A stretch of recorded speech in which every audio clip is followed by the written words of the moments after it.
Welcome to the Dad Bod Pod, a place for men to learn, grow, and live the healthiest life possible. I'm your host, Jason Priest, and today's guest is a very amazing person. I hold him close to my heart because he's got some NFL history here, and some of my listeners know that I'm a diehard Detroit Lions fan, and so our guest today is a retired NFL player. He's a real estate investor, and he's also a professional speaker. And I can't wait for the value that he's going to add to you guys today. So without further ado, welcome to the show, Hakeem Valles.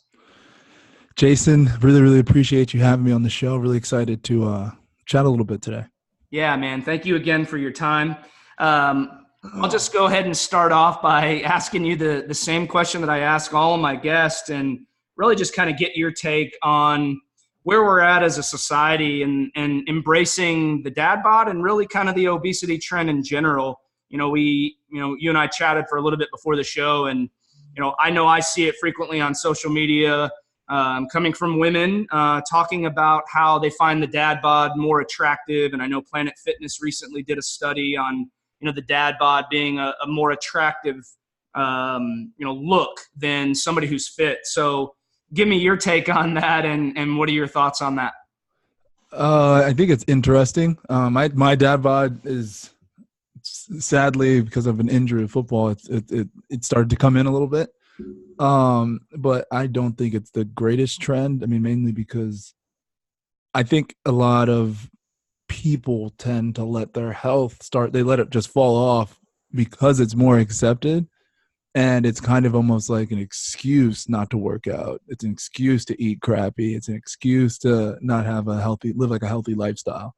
And I remember when it first started to like emerge, and I was just like, what? Because I think I was in college still. Like that was when, your peak, any athlete will tell you they're in their best shape when they're in college. And it was just like, what? So we put all this work in, we got these six packs and all that. And now like girls don't like that anymore. But it was weird. I don't know. I never really kind of, embraced it. And I think people embrace it a little too much and kind of go away from that, from your health. But I'm also just I'm not a body shamer either. So like I understand it. And like, if that's a way that, helps you sleep at night, then okay.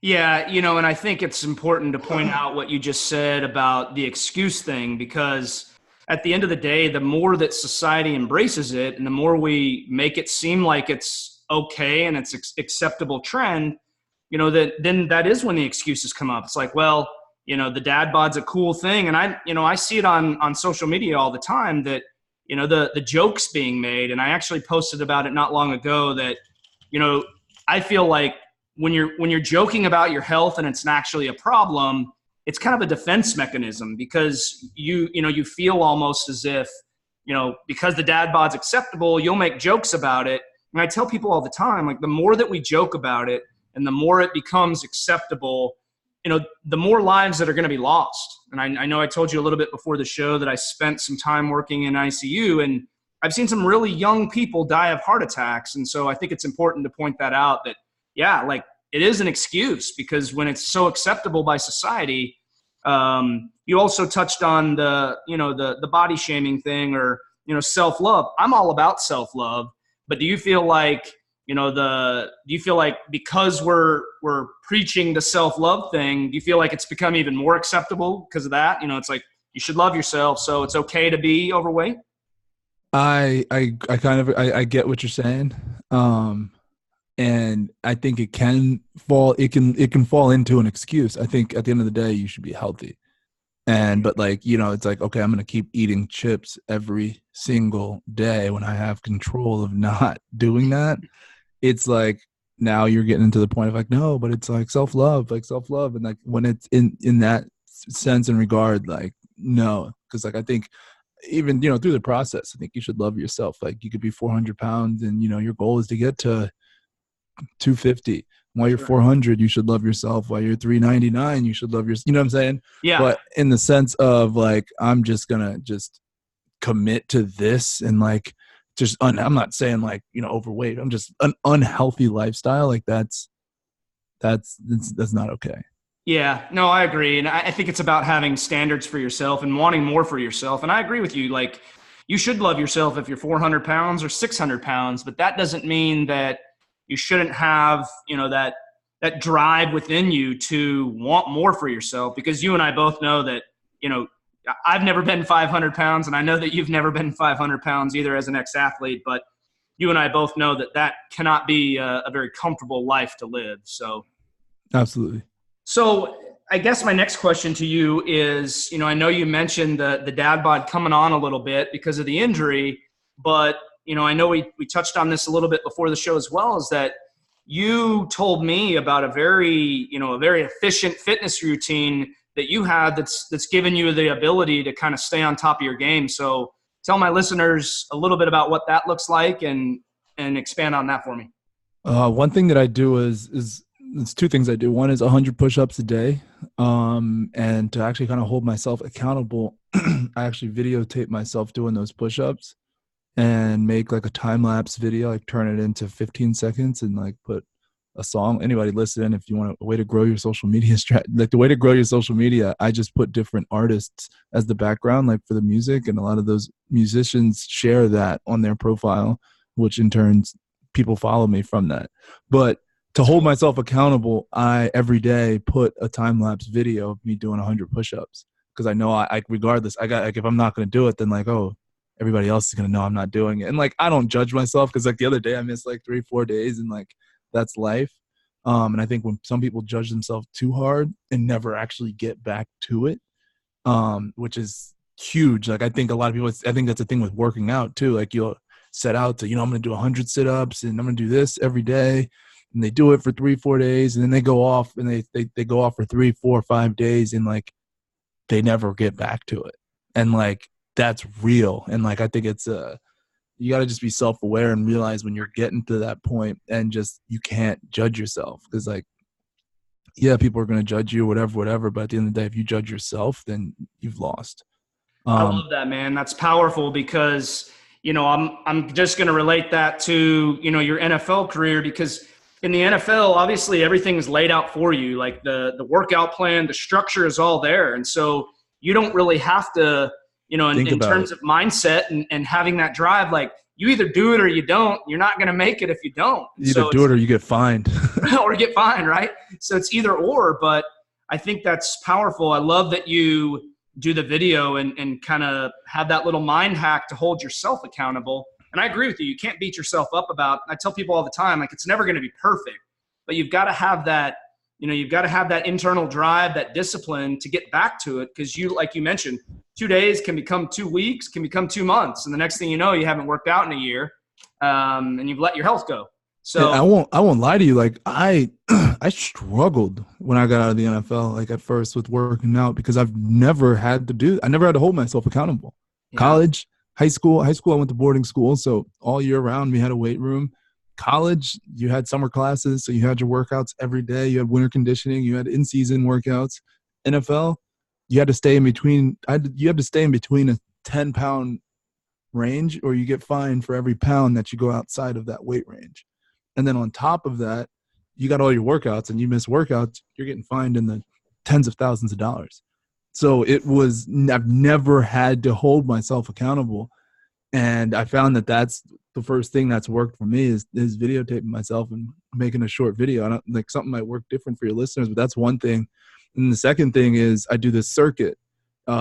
It's 3 air squats, 2 push-ups, and 1 pull-up for 10 minutes straight.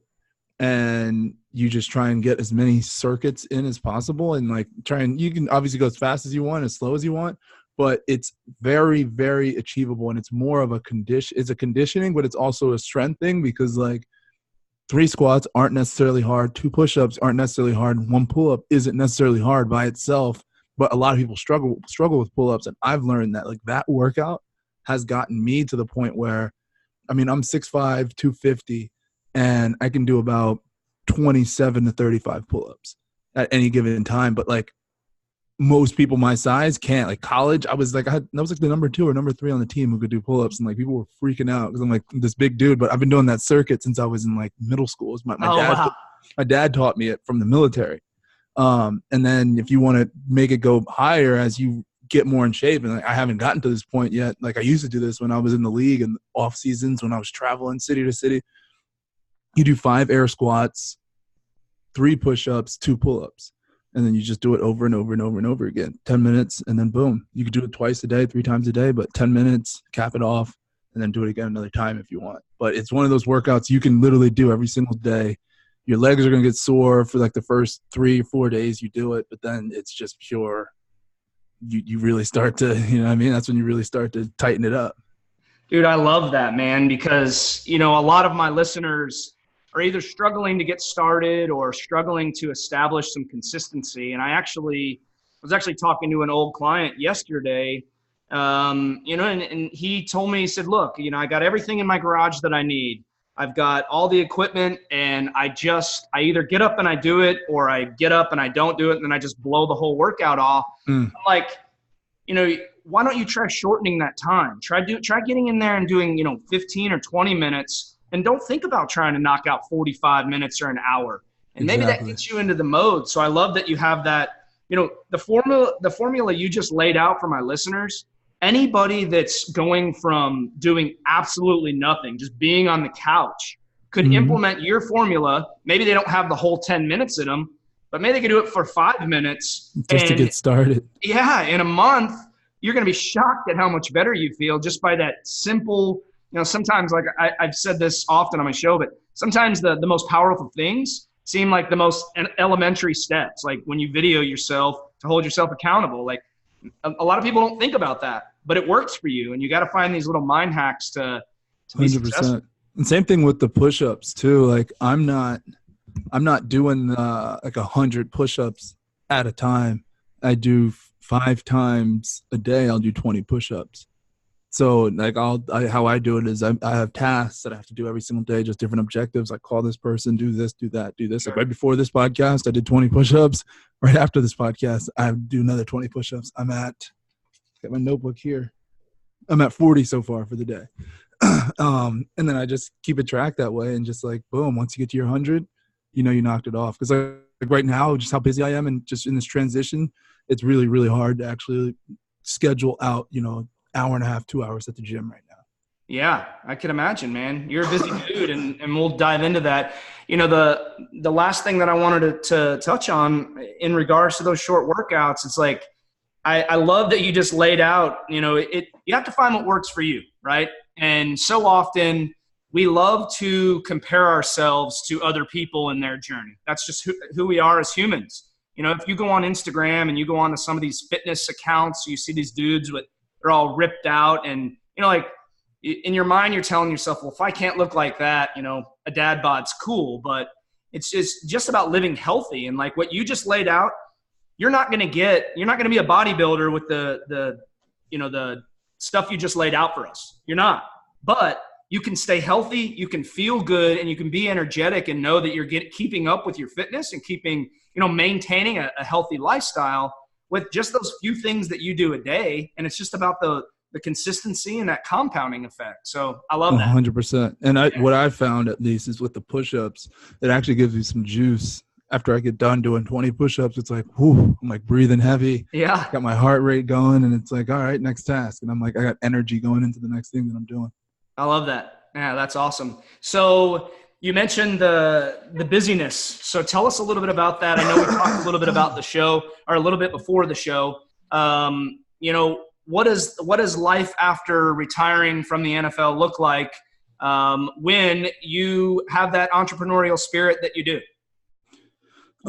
It's been crazy. It depends on where I'm at and what city I'm in, and if I'm in St. Louis or if I'm on the road. It depends on what the days are like.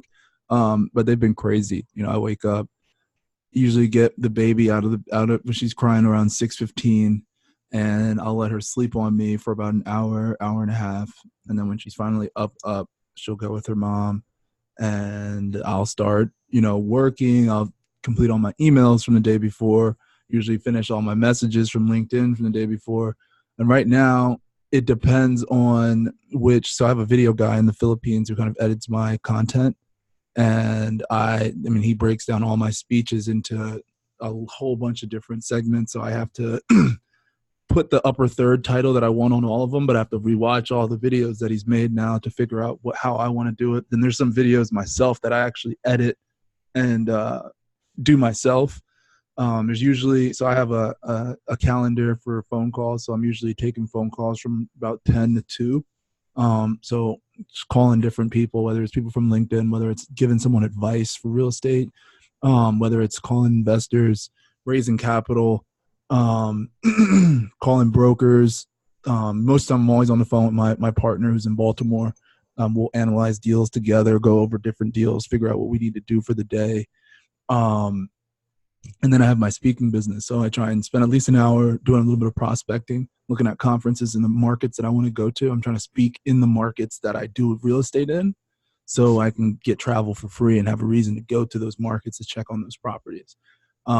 So I'm prospecting. So looking at conferences in those markets in the next 6 to 12 months, looking up my speaker friends and the places that they've spoken at. And I have a CRM for all of that and kind of put all of that in that CRM and not really worry about emailing them yet, just kind of locking all that information in just like for like a solid hour. And then from there, like the next day, like instead of doing that, I'll be emailing all those people and starting that sales process of figuring out, which stages I can get on in that realm.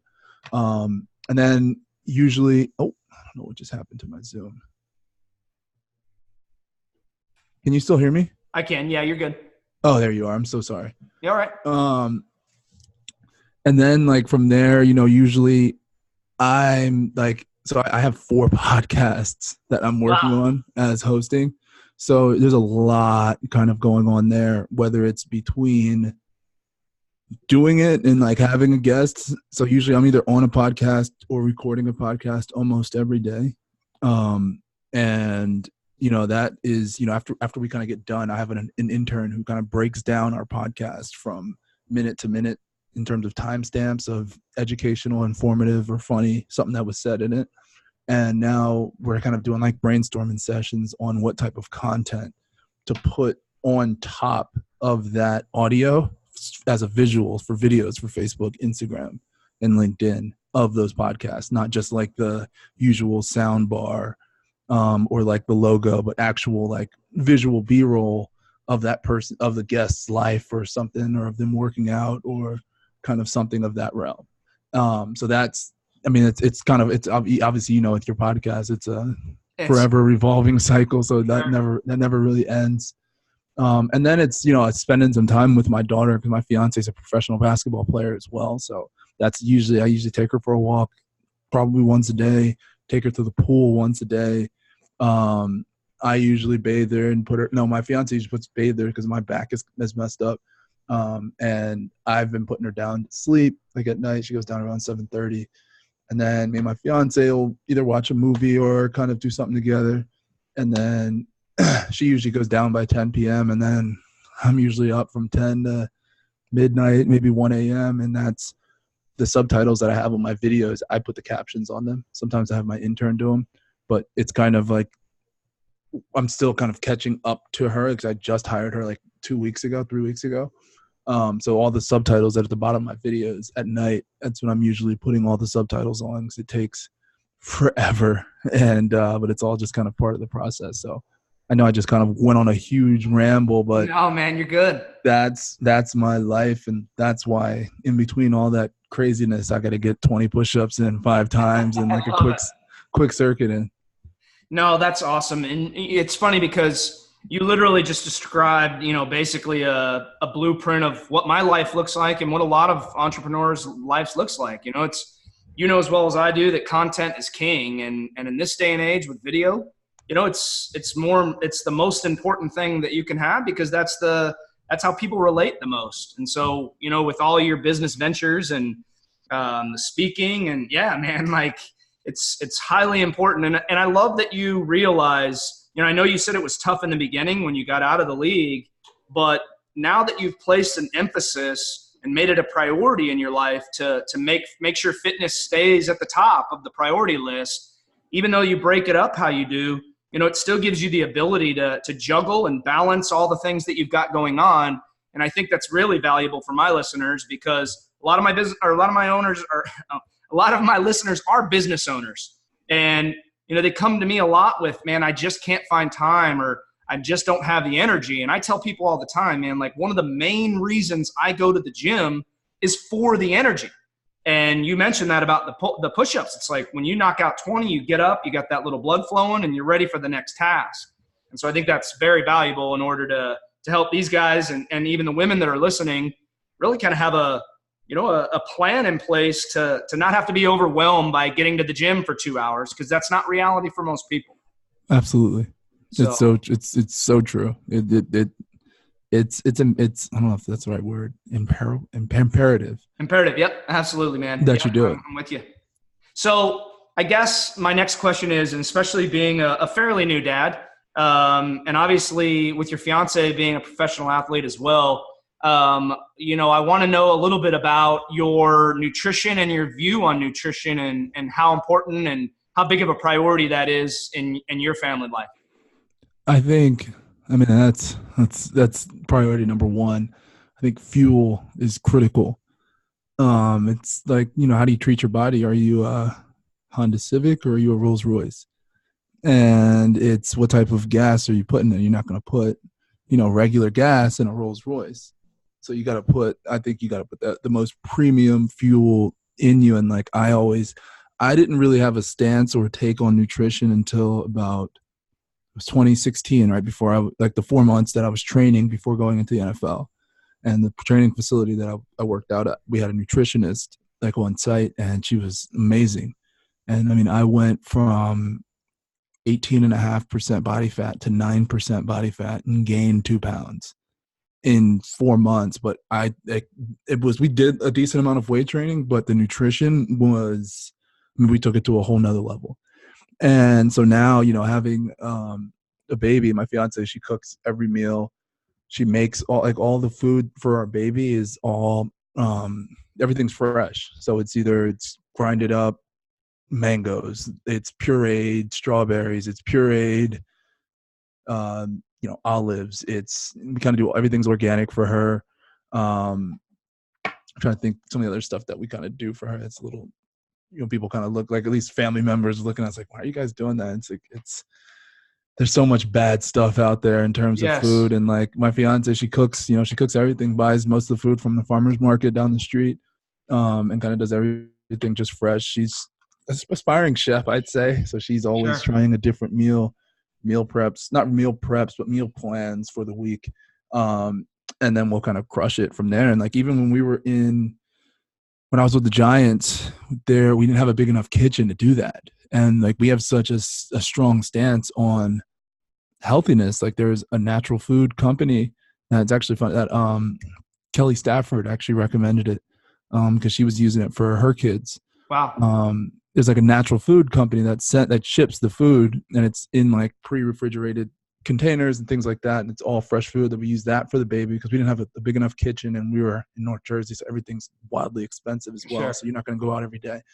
And even for us, for our meals, we there's a, what's it called, eatcleanbro.com, I want to say, is like a meal prep service, and we use them. And for me and my fiance's meals, we ate meal prep meals like the entire time we were with the Giants, because it's critical in terms of what you're going to put in your body. Like, you gotta, like, me personally, like, I don't even drink like crazy. Like, I mean, in 2018, I drank probably 4 times, 5 times, just because, I mean, I'm back in college, obviously a completely different person, but like now it's like, it goes back to the same thing. It's fuel. Like, what are you putting in your body?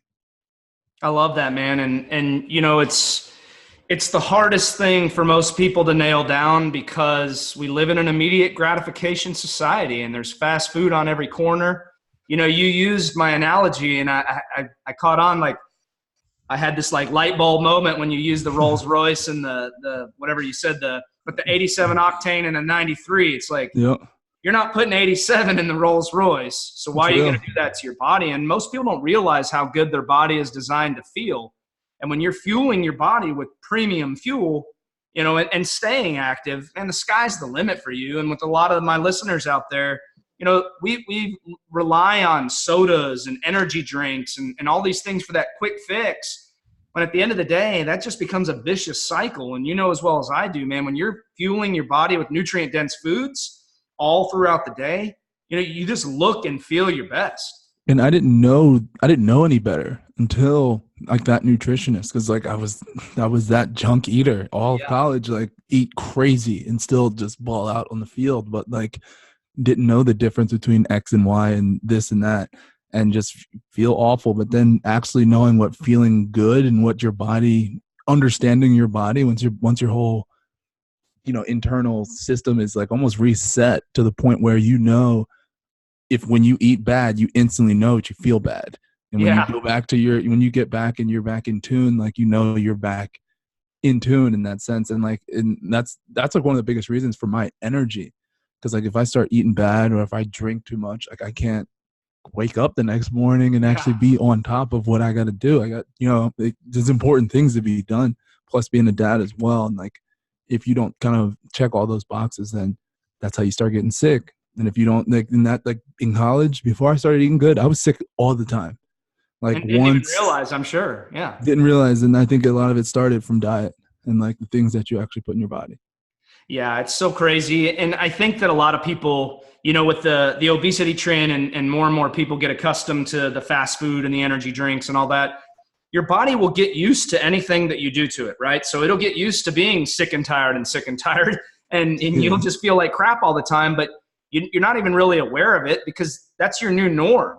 Mm-hmm. But I know that when I made my transition to eating healthy all the time and getting rid of sugar and all the crap, and that's not to say I don't ever enjoy that. I mean, it doesn't take a long scroll through my social media photos to see that I enjoy my cheat meals, but there's a time and a place. And so I think when you're fueling your body like you should the majority of your time, when you start to feel better like that, like you experienced, it's almost like you have too many motivating factors to go back to the old way. Like people are like, I don't know how you do it. I love pizza and I love tacos. And I'm like, look, dude, I love that shit too. Exactly. But there's a time and a place. And if you're eating that stuff all the time, you're going to feel like crap. So, and I think you said it best, that there is a time and a place to cheat. And like, sometimes it's good to even just set those days in advance. So one, you have something to look forward to. Right. And what I've learned is if you don't, and you're just trying, just go just Nazi with it. And like, I'm going to just go strict, no sugar, no dairy, no nothing. And then months later, you're going to literally freak out and binge on some chips or binge and for a week or 2 weeks until you make yourself sick. And like, that's how people, I think, burn and crash when they try and go too hard with something. Because if you don't actually set up, Fridays for lunch, I'm going to cheat and I'm going to have this or I'm going to have that. Yeah. I'm going to have that, and like set that meal in advance, like have it so you're excited to do it. And like I've learned that it helps so much. No, I love that because that's exactly what I do in my own life. Like I know that Friday and Saturday night, those are my designated cheat meals. But the rest of the time, like my wife is very passionate about nutrition as well. And so, I have a 4-year-old son. We want him eating healthy the majority of the time. We try to keep sugar out of the house. And when you have that to look forward to, when you in your mind, you're excited about it because it's coming. You binge out, you don't pay attention to nutrition, you don't care about calories, and then you move forward. And you're right back to the grind because you know that you eat too many of those in a row and you're going to feel like crap. 100%. So, and then you realize how much crap. I think every time you do it too, you really notice how much crap you feel like. Because that I got the first taste of that was it was the Super Bowl, and I was training. Like it was that same January. It was for January, and the Super Bowl's February. So I went all of January eating clean, and then second week of February, like we had a whole bunch of people at my house in college, and we got a whole bunch of wings and a whole bunch of dips and everything. And I mean, the next day, it all went through me, and I felt awful, and I was just like, and I didn't even have that much, but it was just like, wow. Like I didn't realize how much like my body was like it was really on, and then you learn a lot from your body, and your body can kind of send the right messages to you. Yeah, no, I agree with you 100% because when I used to eat like crap all the time, and a lot of my listeners who are struggling with nutrition, our bodies get so used to that, and you don't realize how good your body is designed to feel. But you said it, you nailed it with, you ate clean all that time, and then you have that big, huge cheat meal. It's like the next day you're going to pay for that. And I do pay for my cheat meals. If I go too much, like if I consume too much sugar, I feel like ass the next day for half the day. And I'm like, why did I do this again? But we move forward, and so it is what it is. Well, you've got quite the story, man, and I really appreciate your time on the show today. If I just want to ask you one more thing. If there was one thing that you could tell somebody who's struggling to get on track with their health, or really trying to make that transition towards living a more healthy lifestyle, what do you think that would be? I think I have two things. Yeah, throw it out there. One is it's like 1 in 400 trillion is the odds that you're a human being. And like, take advantage of that. Like, for one, like, you have one life, like, live it. Like, as cliche as it sounds, it's real. And like, two, there's 168 hours in a week. Most people, if you have a full-time job, that's 40 hours a week. If you're efficient enough and crazy enough to only sleep 7 hours a night, that's 49 hours a week, which is 89 hours of work and busy time. That still leaves you 79 hours in a week that you could be working out, that you could be accomplishing your goals, that you could be meal prepping for next week, that you could be doing all the things that you think that you do not have time for, but you're filling that time with TV, Netflix, with meaningless things that aren't getting you to where you actually want to be, and now you're just stuck in a meaningless circle of minutia that it's pretty hard to get out. I love that, man. That is so powerful because you're right. I mean, and I'm guilty of it in my own life, and I'm sure you have times too where you catch yourself and you're like, I'm wasting time. This is nonsense, and let me move forward. But most of the people who say they don't have enough time, usually they just don't have their priorities aligned with what they really want to do. And I tell people all the time, excuses are just lies that you tell yourself when you're not committed to doing something. So I think that, to your point, man, it's so true. When your priorities align with who you are and who you want to become, you're going to make the time. Successful people make the time. Exactly. It's once people aren't willing to sacrifice enough from the beginning, and when it's really time, and it's really when they really get desperate enough, it's usually too late. Yeah. And like, that's why you got to get those priorities aligned. And actually, while it's easy to, or while not easy, like while you don't necessarily have to, like, you don't, Yes. like, what I'm saying? Like, you're a solid 6'5", 230, you got it together, whatever. But like, you don't necessarily have to start taking care of or taking your health as a priority, because you could go another solid 20 years or 10 years and be all right. But then when it's time and it's too late, that's when people start to, oh my God, I'm gonna do this, that. But it's just too late at that point. Yeah, it's about being proactive, and you're right. And someone coming from someone with a medical background, when when the high blood pressure and the type 2 diabetes and these things start to set in, you're right. Like, usually the damage is already done, and you can make some corrections, but why not take action now? Start making the most out of your life. And like you said, you got one life. Why not make the most out of it? It's real. So awesome, man. Well, thank you so much for your time today. Before we go, I do want to give you a chance to tell everybody where they can connect with you, and if they want to follow you on social. So this is your chance to tell us where we can find you.